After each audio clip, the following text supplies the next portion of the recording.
And we're live! Do you like my title? Holy Guacamole?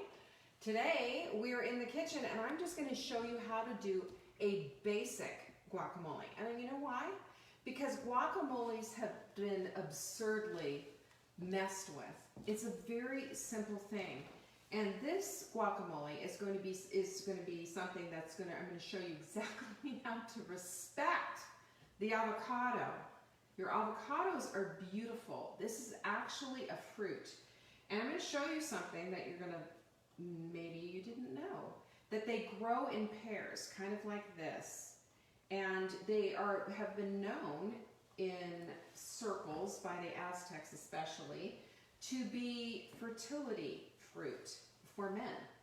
And they grow in pairs, kind of like this, and they represent testicles. Okay, there you go. Now you know. There it is. So, anyway, now that we've gotten past that part, what you need to also know about avocados is avocados are a good, healthy fat.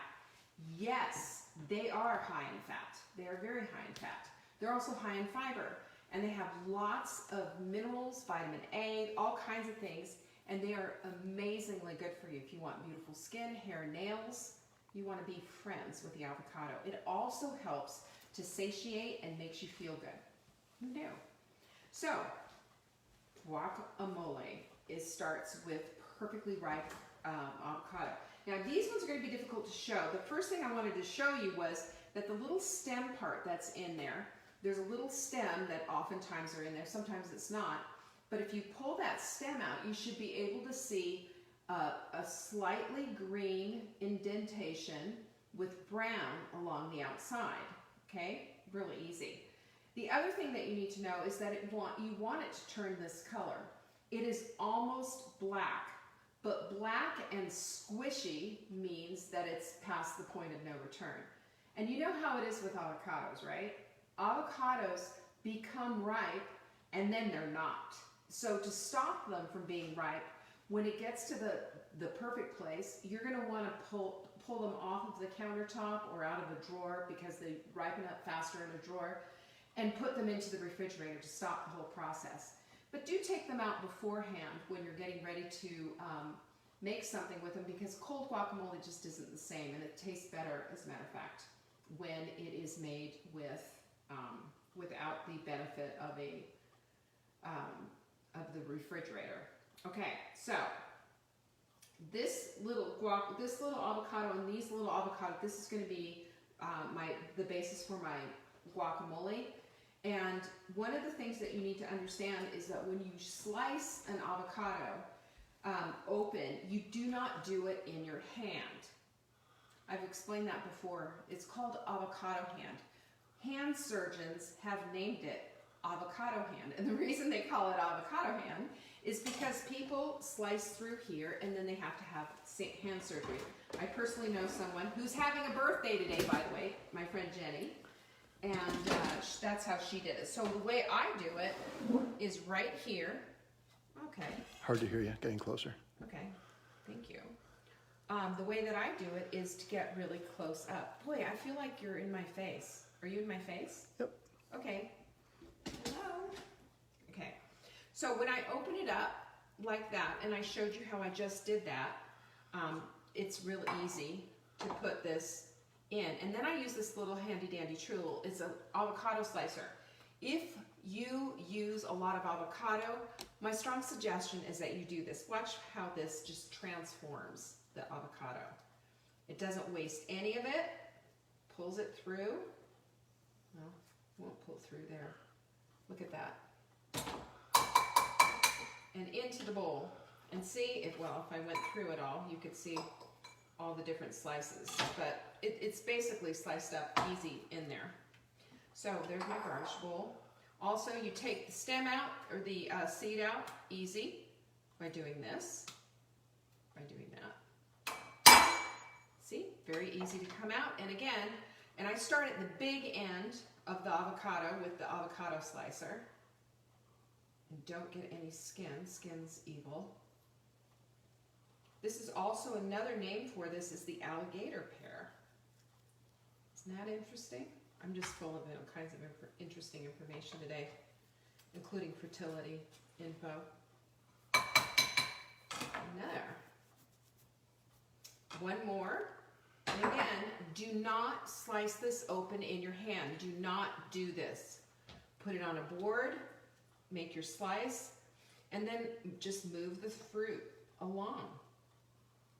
It's that simple. And you want to make sure that it's, see how beautiful this is on the inside?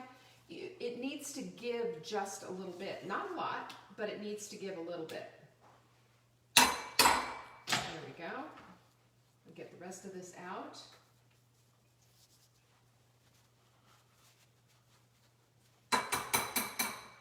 Now, if you're low carb, you can serve this with pork rinds. And if that sounds gross to you, I know a lot of people go, ew, pork rinds, that's disgusting. Fine. Use vegetables, use celery, whatever you want. Or just go full on out and get your corn chips on.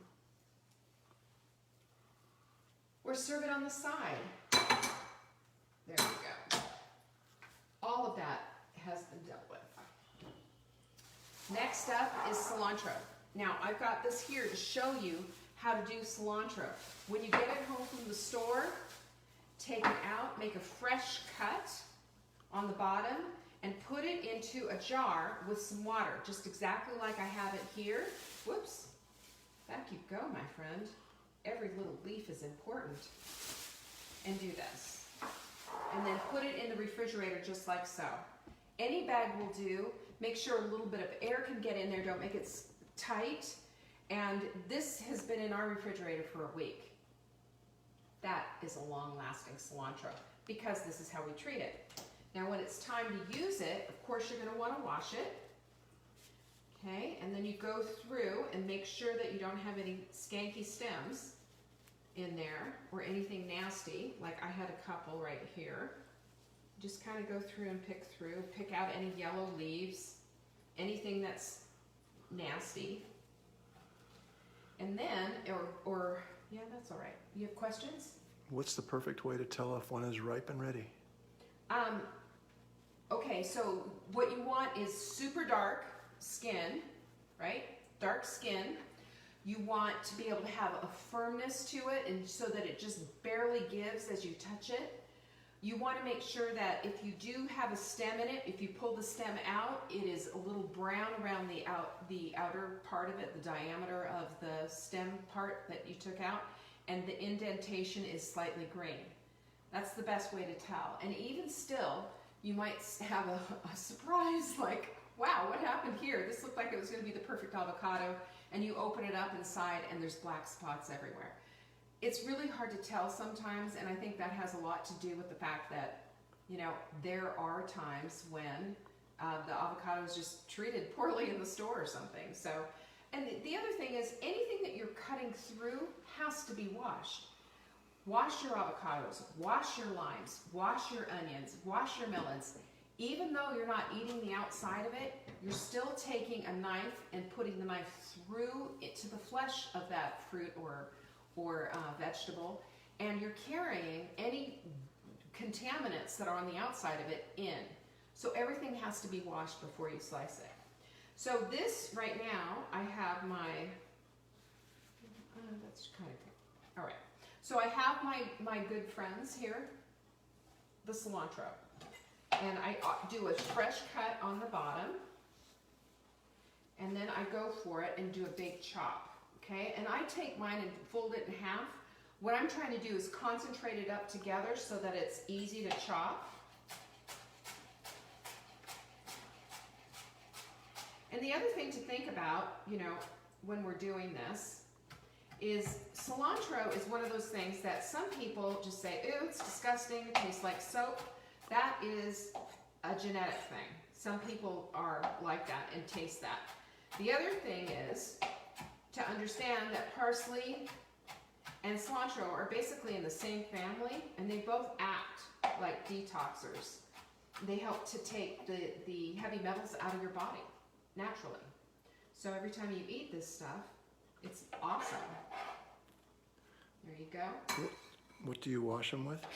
Oh, I just wash it with regular water, and I'll take just a tiniest bit of soap and just wash it to make sure that I've gotten everything off. Remember, viruses and bacteria are all very susceptible to soap. Soap has surfactants in it, or surfactants, however you say that, and it will penetrate and take it out. So we know this from the dreaded COVID. So, oh, I'm going to do that at the end. The next thing is red onion. So your ratios are essentially, thank you. Your ratios are essentially about 3 to 1 avocado, 1 cilantro, and 1 onion. I think that's about right. Don't you think that's about right, Liv? And then I'm going to get a couple of slices of red onion.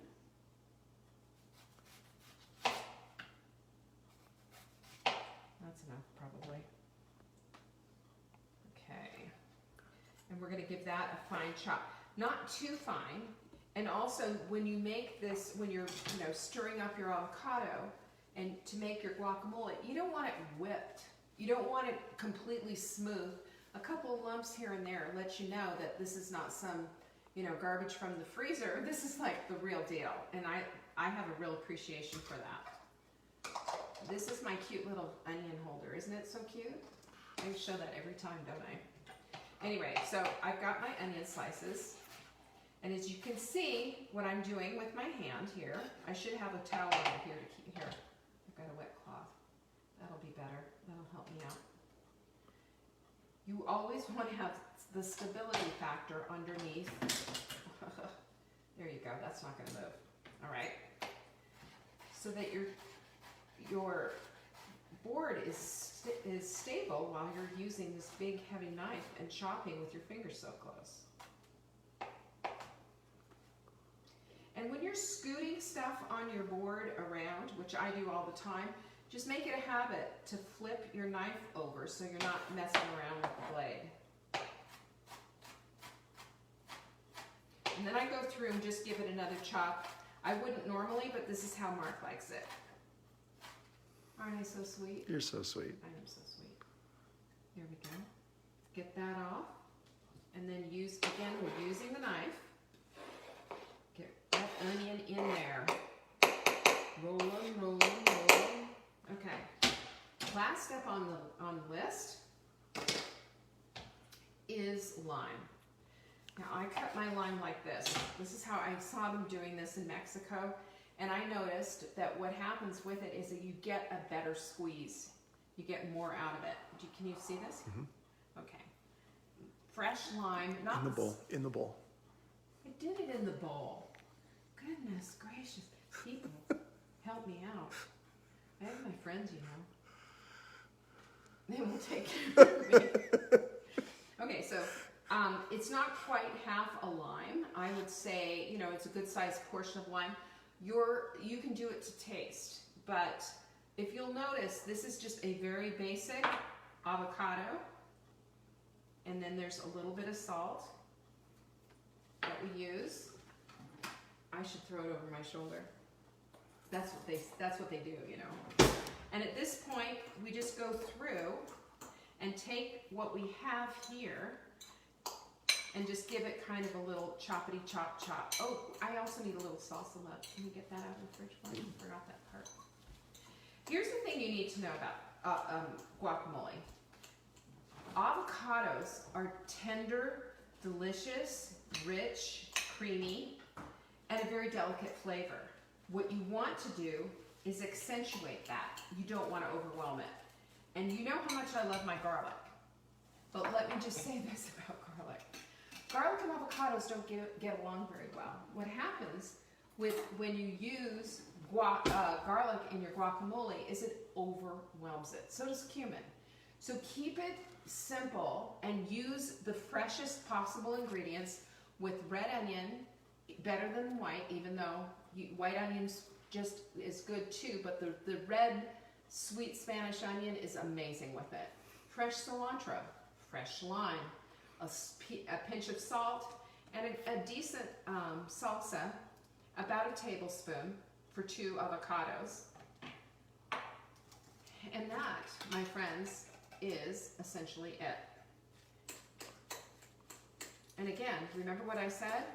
We want a nice chunky one. We don't want it too creamy. We don't want it whipped up like it came out of a, I don't know, like it came out of a freezer. I've seen that. Sometimes you go to a Mexican restaurant and you're thinking, oh yeah, guacamole, and then it has this weird green fluffy concoction that only kind of looks like guacamole. This is the real deal. Yum yum. I know it's for dinner at my house. I think it's gonna grab that chicken and make some fajitas. And that, my friends, is a delicious guacamole. It's guacamole that's real, it's authentic. I was taught how to do this by a Mexican woman who showed me because she freaked out when she saw me putting garlic in my guacamole. And she said, no, and almost started crying. Seriously. She was like, I am not about that. Do not do that. And she showed me exactly how to do this. Because up until that time, I had never put lemon or lime in it or anything. And she put in a lot more cilantro than I did. And this is authentic and real and fabulous. So use this, and you can, grilled fish. You put some of this on some grilled fish. Amazing. You put this on anything. Breakfast. Amazing. Scrambled eggs. Amazing. And on it goes. Remember, high in fiber, high in fat, very satiating, very delicious. You should have some of this. That's what I've got for you today. Thanks for joining me. And don't forget, if you want to support Saving Dinner, become a Dinner Answers member. It's super easy. Go to savingdinner.com. You'll find out all about our program. We were the first ones on the block to do it. As long as you eat real food, we've got a plan for you. Just check it out. Go to savingdinner.com. It is there. And I appreciate you supporting me, and I'll support you right back with dinner plans every single week. Peace. I'll go get the chips. Huh?